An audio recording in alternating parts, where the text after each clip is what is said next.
quel moment l'insistance dans l'erreur est une persévérance et à quel moment elle est ou elle devient une folie. Je suis très impressionné par les êtres, les personnes que je rencontre, que j'accompagne pour certains, qui insistent très fortement dans une direction selon un point de vue, selon leurs idées, alors même que ça ne marche pas vraiment, alors même que ça ne le fait pas vraiment, alors même qu'ils en souffrent, comme si on avait perdu le sens d'une volonté divine qui gouverne toute chose. Savons-nous avons-nous le souvenir, avons-nous la conscience que il y a une volonté divine qui nous a créés, qui nous conduit et qui souhaite qu'on se réalise, qu'on soit heureux, qu'on soit bienheureux dans le cadre de sa création, dans le cadre de sa volonté. Et même si, d'une certaine manière, d'un certain point de vue, de faire comme on souhaite est une manière de s'approprier les règles du jeu, la volonté divine, il y a un degré d'insistance, il y a un degré d'entêtement qui est néfaste, qui est injuste, qui est dangereux. Pourquoi ? Parce que on nous dit que nous avons le devoir de discernement, nous avons le devoir de sagesse et d'intelligence, que nous devons apprendre des expériences, surtout si nous n'étudions pas, surtout si nous ne cherchons pas le royaume de Dieu, si nous ne cherchons pas la vérité, si nous ne sommes pas des chercheurs, si nous ne sommes pas en quête. Parce que c'est par les expériences, par les événements, par les situations que vont se mettre en évidence les principes de la vie. Et je vois des êtres qui insistent au point de se malmener, de se maltraiter. Je vois des êtres qui insistent dans l'erreur, qui insistent dans une idée des choses qui finalement les martyrise. Comme si au fond, presque au fond, que les personnes trouvaient une forme de sens ou de rassurance ou dans ce qui les fait souffrir, dans ce qu'elles comprennent, dans ce qu'elles pensent être juste. Alors, pourquoi ça, nous disent les enseignements? C'est parce que nous serions dans une perte de confiance en Dieu, dans une perte de foi en une volonté divine, en une volonté unique qui gouvernerait tout. Parce que on ne la voit plus, parce qu'on ne la voit pas, parce qu'il n'y a plus de prophètes, de visionnaires, de mystiques, d'éveillés suffisamment, qui nous le montrent, qui nous le démontrent. Et on nous dit pourquoi ? Parce que maintenant, ce serait à chacun et chacune dans sa propre vie d'oser dépasser son entendement, sa compréhension, ses attentes, pour vivre bien, pour vivre heureux, pour vivre comme une bénédiction, ce qui nous arrive, alors que ce n'est pas forcément notre projet, ce n'est pas forcément ce que l'on veut, ce que l'on voulait, ce que l'on désire. Sinon, on ne vivra pas ce que l'on veut et on va vivre douloureusement ce qui s'impose à nous. Mais si on est dans la conscience qu'il y a une volonté divine, qui veut nous faire réussir, qui veut nous aider à nous accomplir, c'est parce que c'est pour ça qu'il y a des événements qui s'imposent. Parce que, nous dit-on, nous aurions tellement oublié le divin. Nous serions tellement éloignés.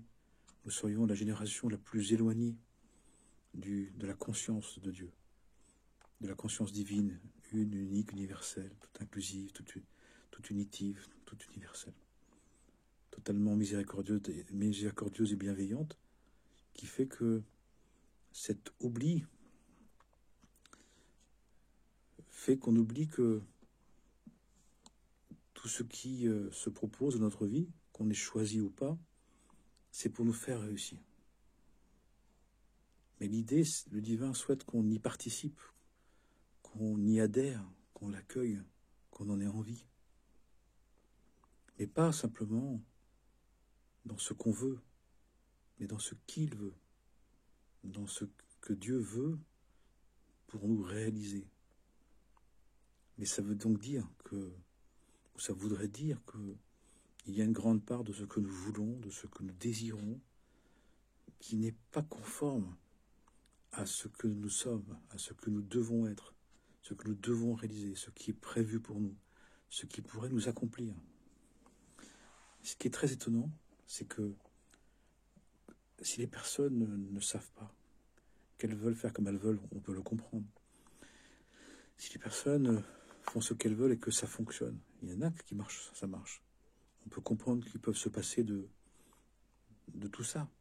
Mais des personnes qui disent que ce qu'ils veulent ne marche pas, qu'ils n'arrivent pas à y adhérer, qu'ils n'arrivent pas à l'accomplir, qu'ils n'arrivent pas à le trouver, à le réaliser. Pourquoi ne prennent-ils pas la possibilité que ce qui se passe alors, qui n'est pas choisi, qui n'est pas voulu, qui n'avait pas été anticipé, qui n'avait pas été envisagé, est un bien aussi, peut-être un bien. Parce que fondamentalement, les enseignements nous disent que le divin fait tout pour qu'on puisse s'accomplir et se réaliser. Mais quel est le problème de le réaliser dans un projet qui n'était pas le nôtre au départ? Quel est le souci de choisir ce qui vient vers nous comme un cadeau de la vie? Encore une fois, si je parle à des personnes qui ont l'idée d'un Dieu, ont l'idée d'une volonté divine, ceux qui ne le conçoivent pas, qui n'en veulent pas, que ça n'intéresse pas, bonne route, bonne œuvre, bonne vie. Mais si on croit qu'il y a un être divin, si on a au moins un minimum de croyance qu'il y a un Dieu vivant, qui nous a créés, qui nous aime, et qui agit, ça doit se descendre dans notre conscience, ça doit nous permettre de réaliser, de comprendre que les textes et ceux qui ont réalisé ces textes, c'est-à-dire qu'on fait la démonstration, les saints hommes et saintes femmes du monde entier, béni soit-il et béni soit-elle, ont montré que le divin était présent, qu'il intervenait dans la moindre des choses. Dans la moindre des choses, pas que dans les grandes choses. Sommes-nous arrivés à une situation d'oubli, d'éloignement, qui fait qu'on oublie que le fait d'être en vie, le fait de vivre ce qu'on peut vivre, le fait que la vie nous propose des choses, est un don de Dieu, est une volonté divine, est un miracle. À quoi bon s'attacher à des projets, à des idées, à des choses qu'on n'arrive même pas à réaliser, ou qu'on réalise mais qui ne nous satisfassent pas, qui ne nous contentent pas, qui nous vident, qui ne nous rassasient pas. À quoi bon?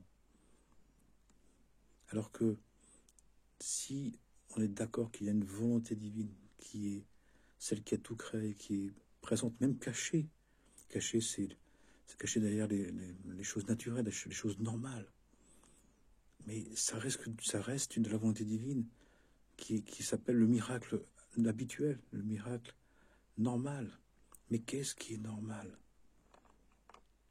Quand en un instant on tombe malade, quand en un instant on vous dit que on ne sait pas si vous allez passer la nuit, si on ne vous opère pas en urgence, quand un instant vous perdez quelqu'un de très cher, quand dans un instant tout s'arrête, ou en un instant tout commence, qu'on nous fasse une proposition inattendue, qu'on vient vous chercher, que vous êtes en train au café de boire un coup et qu'on vous propose un job, alors que la personne ne vous connaît pas, elle ne sait même pas que vous avez besoin d'un job, mais elle en parle, vous entendez parler, et vous dites, moi je suis intéressé, allez, venez.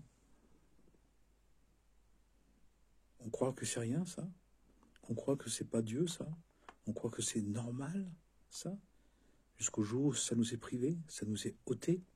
Et c'est peut-être pour ça que les choses qui nous paraissent si normales, dont on doit normalement au quotidien en avoir la gratitude, on doit se lever le matin en remerciant Dieu d'être qui on est, qui nous est réveillés, qui nous prête vie.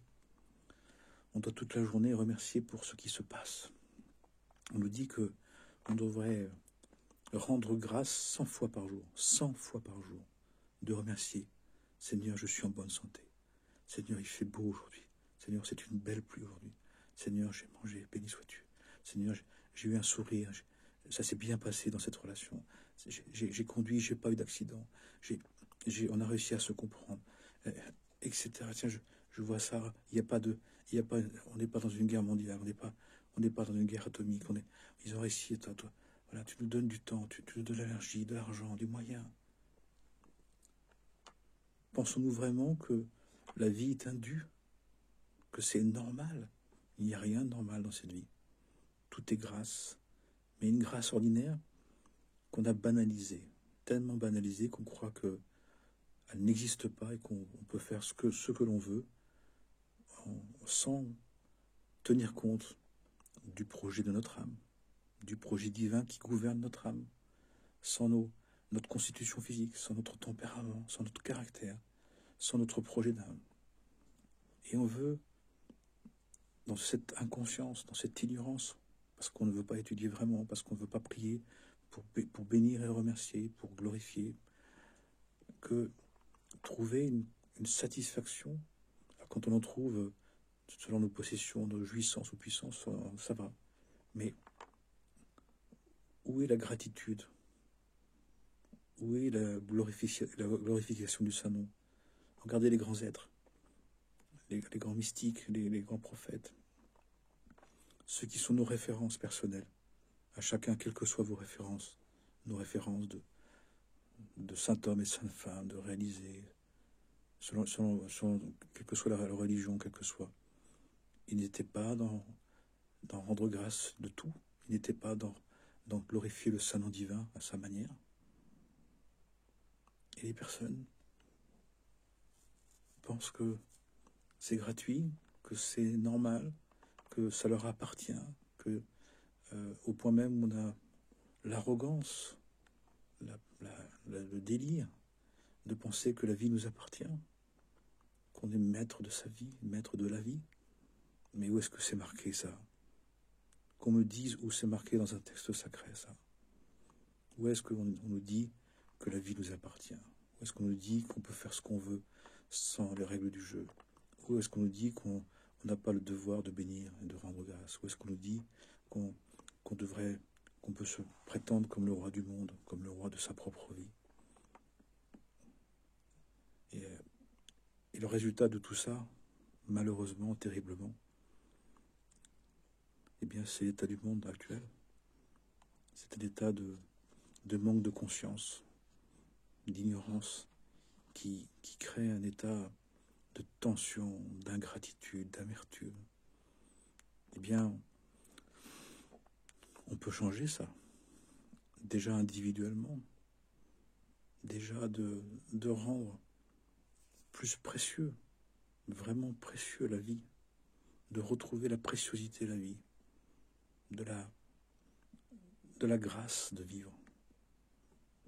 Qui a connu des malheurs, qui a connu le risque de la mort, qui a connu la grande maladie, le grand mal-être, c'est à quel point, en un instant, tout peut basculer.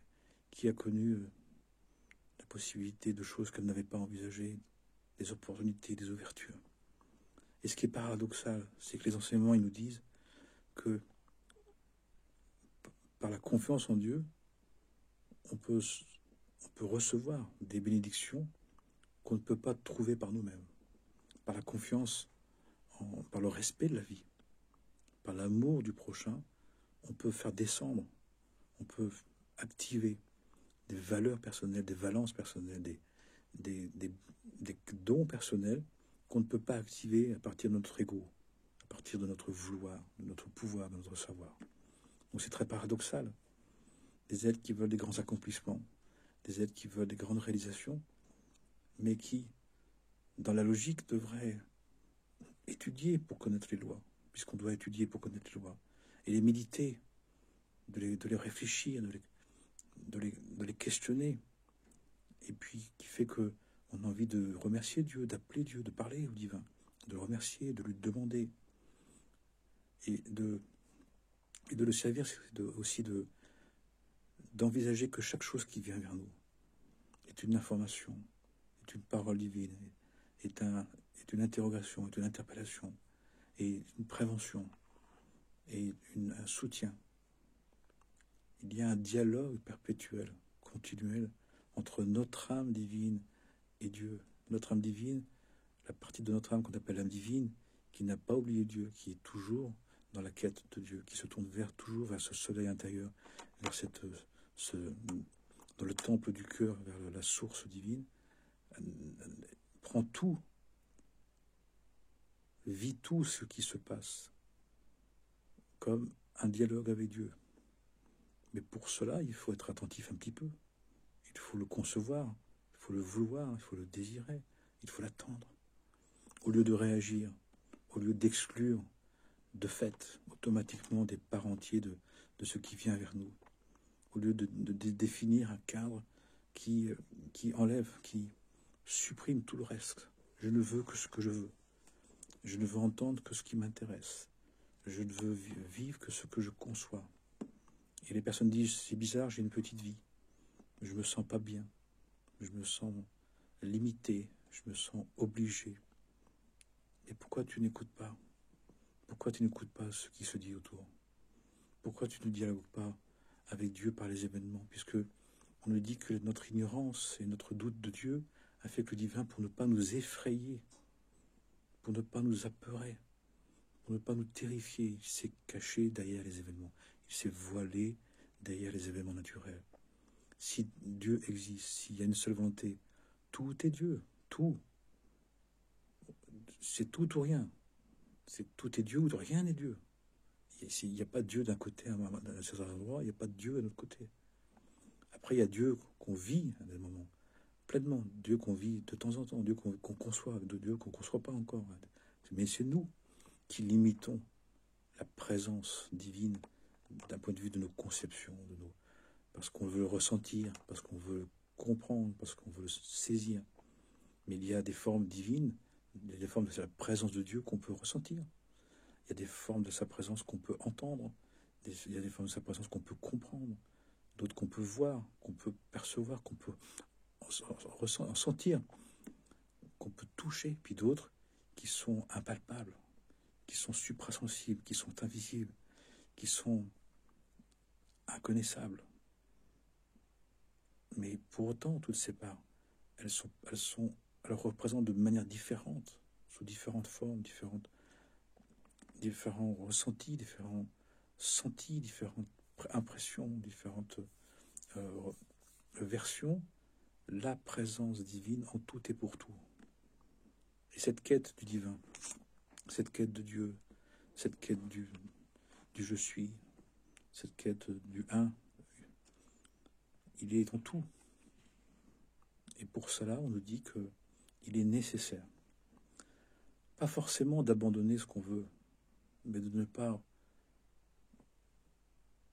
vouloir que ce que l'on veut. On dit désire tout, mais n'oblige rien. On dit espère tout, mais n'attends rien de précis. Et même quand tu veux quelque chose, sache que c'est une manière d'apprendre, d'attendre, de faire venir ce que tu veux, mais aussi ce que tu ne veux pas. Parce que dans ce que tu veux, il y a une part du divin. Mais dans ce qu'on ne veut pas, il y a aussi une autre part du divin. Dans ce qu'on ne veut surtout pas, il y a une autre part du divin. Et on nous dit qu'à un moment donné, quand on évolue spirituellement, on doit trouver Dieu en tout. L'évolution spirituelle, la sanctification du Saint-Nom, se spiritualiser, qu'est-ce que c'est, entre autres, d'une manière parmi d'autres? C'est de percevoir le divin dans tout, même s'il se présente sous des formes différentes. Mais pour autant, en essence, dans l'absolu, à l'origine, dans le principe, il est le souffle de vie, il est la page blanche où tout s'écrit, il est la brique primordiale, la source première, qui est en tout, qui est derrière tout, qui a tout créé, qui structure tout, qui renouvelle tout, qui permet tout. Mais pour ça, on nous dit que nous devons nous rendre disponibles, de ne pas être remplis que de ce que l'on veut. Le je veux a une part, mais il ne peut pas être la part exclusive.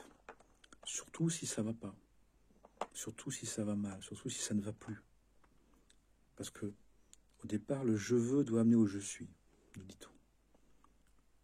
L'appropriation de notre vie, c'était pour la goûter à notre manière, pour avoir envie de la vivre au fur et à mesure dans ce qu'on n'avait pas envie, dans ce qu'on n'avait pas conçu. En faisant l'expérience de la vie du divin dans une chose qu'on choisissait, c'était pour l'envisager dans d'autres choses qu'on n'avait pas choisies, pour nous ouvrir, pour grandir, pour nous expanser, pour nous spiritualiser. C'était pas pour nous enfermer, c'était pas pour nous réduire, c'était pas pour nous figer, nous fixer. Parce que sinon, la fixation, la fermeture, on sait ce que ça fait. C'est comme dans une maison où les fenêtres et les volets sont fermés, où on ne s'est pas ouvert, où on n'habite pas. Ça stagne, ça commence à... On commence à avoir des mauvaises idées, on commence à avoir de la mélancolie, de la tristesse, de l'amertume, jusqu'à des formes de dégoût, de rancune, d'agressivité, de violence extérieure, d'abus de soi-même, de dépression, de grand mal-être. Parce que nous ne sommes plus assez disponibles. Sans nous en rendre compte, nous nous sommes fermés à la vie. La vie, qui est Dieu, la Dieu qui s'exprime par la vie, est en toute chose. Mais si je sélectionne trop, si je ne veux voir que le vivant que dans ce que je veux, qu'est-ce que je suis en train de faire? Je suis en train de réduire à un timbre-poste, à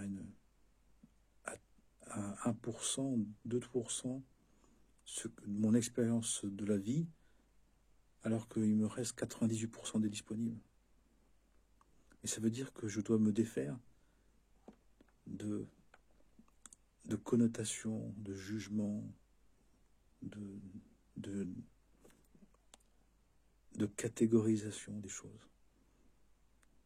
Parce que, donc, de certaine manière, d'inclure le bien et le mal, mais aussi, plus que ça, dépasser le bien et le mal.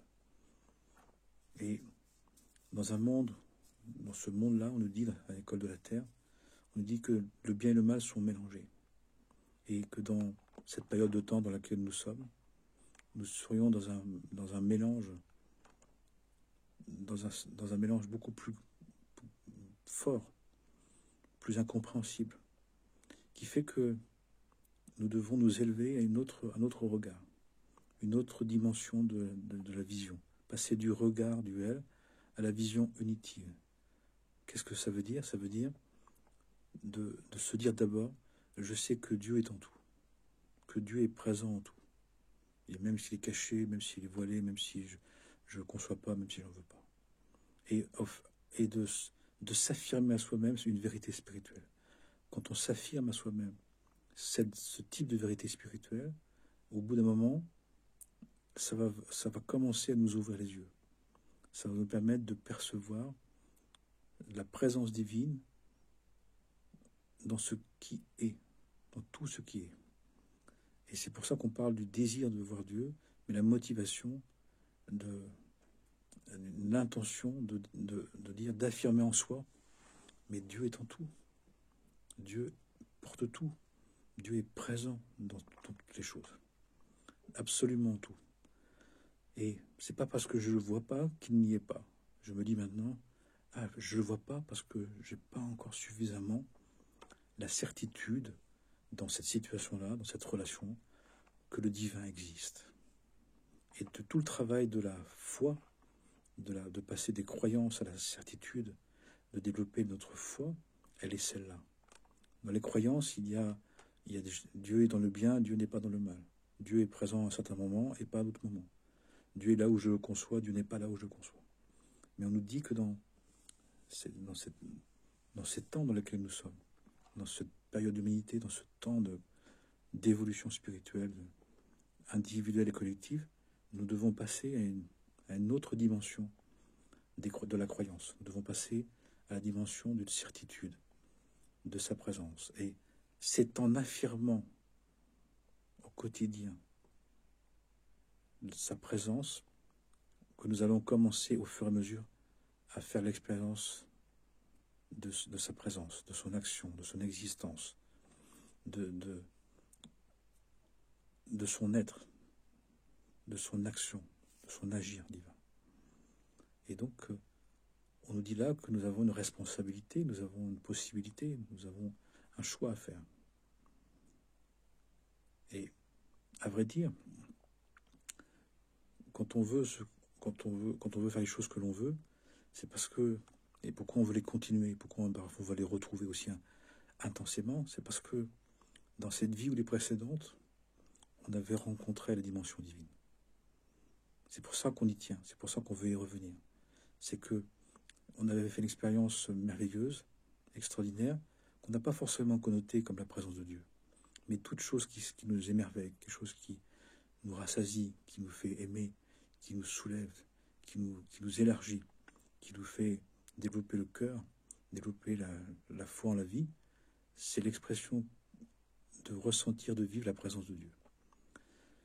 Mais là, on nous dit qu'il faut développer cette conscience divine dans des relations, dans des situations, dans des circonstances qu'on n'a pas forcément choisies, qu'on n'a pas forcément décidé, qu'on n'a pas forcément voulu, au titre de notre personnalité, mais au titre de notre âme divine. Notre âme divine veut élargir le spectre. Elle veut trouver le divin en tout.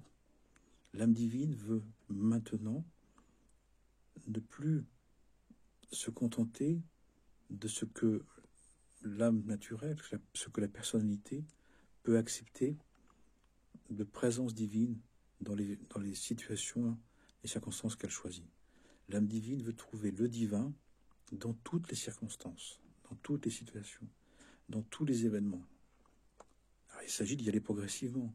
Il ne s'agit pas d'être dans le délire ou l'excessivité, mais il s'agit de commencer à entrevoir la possibilité de la présence divine dans des aspects de notre vie, dans des aspects de la vie qu'on ne choisirait pas, qui ne nous conviendraient pas,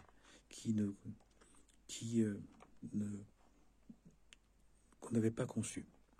C'est d'ailleurs pour ça que nous sommes tous confrontés à des situations de vie qui nous obligent à dépasser nos croyances. Parce que nous devons passer de la croyance en la présence divine dans ce que nous concevons, dans ce que nous voulons, à la certitude de la présence divine dans tout, en commençant par des événements, des situations qui nous bousculent.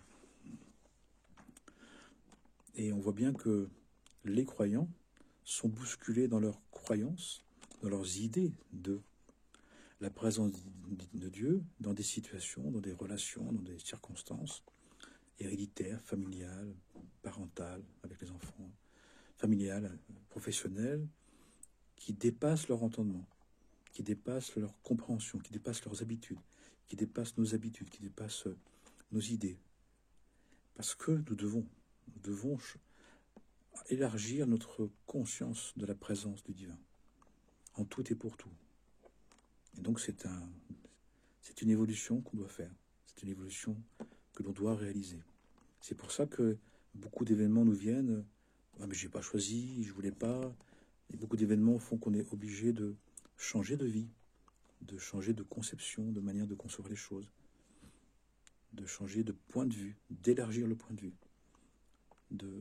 d'élargir la conscience de ce que c'est le lien, ce que c'est l'amour du prochain, ce que c'est la vie, ce que c'est un couple, ce que c'est une famille, ce que c'est le divin, ce que c'est. Ça nous oblige à nous dépasser, à élargir, à grandir, à élargir le cœur. Et on nous dit que ça fait partie du processus d'évolution et de réalisation dans la pensée du divin, dans le sentiment du divin, dans la volonté du divin. C'est une belle chose. Et c'est important de l'entendre, de le comprendre, de l'entendre et de le faire. Pour quelle raison? Parce que si on ne le fait pas alors qu'on doit le faire, eh bien, les événements qui nous obligent à nous dépasser, à envisager autrement les choses, on va être mis dans la situation de s'être dépassé, mais en situation d'urgence, d'inquiétude, d'angoisse, d'obligation. C'est-à-dire que notre libre arbitre, nous dit-on, ne permet pas d'éviter ce travail d'élargissement de la conscience, d'ouverture du cœur, de largesse du cœur, de percevoir le divin maintenant aussi dans des situations, dans des circonstances, dans des formes qu'on ne pouvait pas concevoir, que les habitudes, que les coutumes, que les croyances, les idées religieuses, les idées spirituelles, les idées psychospirituelles, les idées psychologiques, philosophiques ne permettaient pas. On voit bien que nous devons dépasser l'idée du couple, l'idée de la famille, l'idée de la société, l'idée des relations, etc., etc. Et aussi l'idée de Dieu. Parce que nous l'avons quelque part enfermé, nous l'avons fixé. Alors que, comme on dit, nous sommes des passants, nous sommes des marchands, c'est-à-dire nous sommes toujours porteurs d'un devenir, d'une croissance de l'être, qui nous demande de renouveler.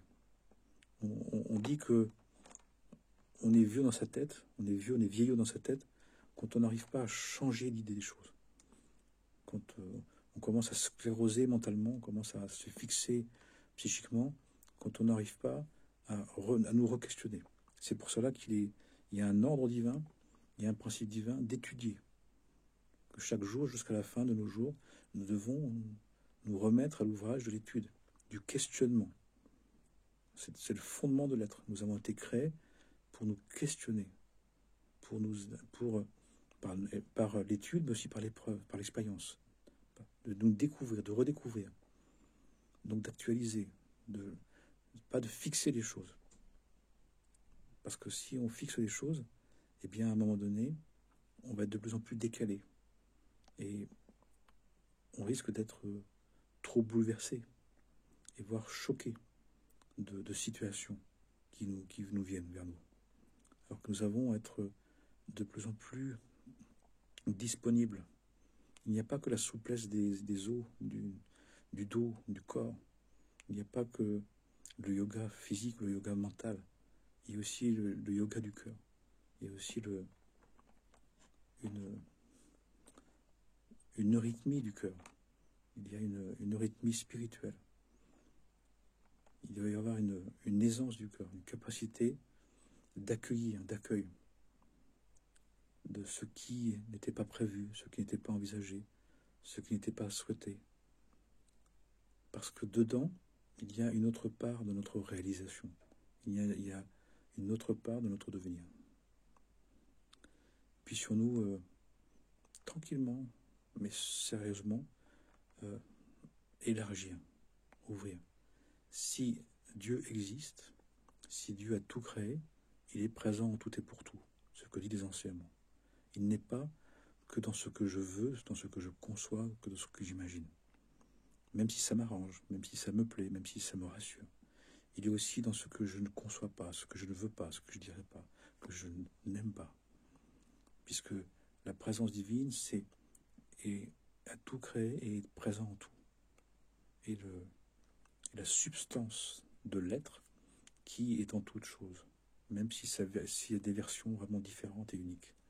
Et donc nous avons à apprécier et à découvrir le divin dans des formes de vie, des formes d'existence, des formes de conscience, des formes de projets, de circonstances, de relations qui nous dépassent, qui nous défait de nos, non pas de nos certitudes, la seule certitude c'est que Dieu est tout, mais toutes celles qui sont fixées, nos conceptions fixées, nos principes figés, nos croyances déterminées, idolâtres, hérétiques, nos croyances qui font qui n'est pas suffisamment inclusive, qui n'est pas suffisamment universelle, nous dit-on, doit être renouvelée. Et c'est ce qui se passe actuellement. Chacun est poussé dans ses retranchements, poussé à bout de ses idées. Parce que le divin souhaite qu'on le réalise, qu'on le retrouve, qu'on le vive dans tous les aspects de la vie. Ce que l'on veut, que l'on désire, à juste titre, mais aussi dans toute la vie.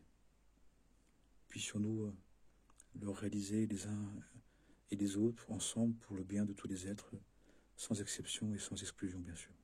Amen et Amen.